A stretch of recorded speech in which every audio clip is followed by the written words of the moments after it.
জীবনে কিছু কিছু সময় আসে আনন্দ করার জন্য। আর সেই সময় যদি তুমি ভাবতে থাকো যে মানুষে কি বলবে, পরে কি হবে, আমার আগে কি হয়েছিল, ওসব নিয়ে বসে থেকে তো লাভ নেই। সেই সময়টাকে পুরোপুরি এনজয় করতে হয়। আর হ্যাঁ, সবসময় এটা ভাবলেও হয় না যে কেউ এসে আমাকে খুশি করে দেবে, তবেই আমি খুশি হব। নিজের খুশিটা না নিজেকেই ব্যবস্থা করে নিতে হয়। হ্যাঁ, অবশ্যই কেউ কিছু বললে তখন একটু দুঃখ হয়, আর ওটার থেকে ওভারকাম করাও নিজেকেই শিখতে হয়। কেউ যদি কিছু বলে থাকে সেটা মনে করবে তার থট, তার লাইফে নিশ্চয়ই কোনো প্রবলেম আছে, সেই রাগটা তোমার উপরে ঢালছে। তো সেটাকে তুমি ভেবে রেখে তুমি নিজের উপরে এফেক্ট কেন পড়তে দেবে?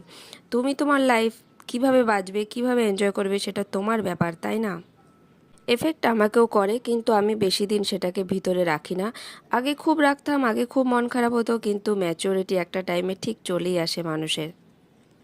এখন আর আগে পিছে ওসব ভাবি না, এখন খালি নিজের জন্য ভাবি, নিজের পরিবারের জন্য ভাবি। হ্যাঁ, যে মানুষগুলো আমাকে ভালোবাসে তাদের জন্য ভাবি। সবাইকে আনন্দ দেওয়ার চেষ্টা করি, এমনকি নিজেও ভালো থাকার চেষ্টা করি।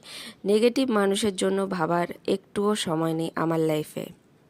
আর যারা খারাপ চায় তাদের জন্যও ভালোটাই ভাবি সব সময়। সবাই ভালো থেকো।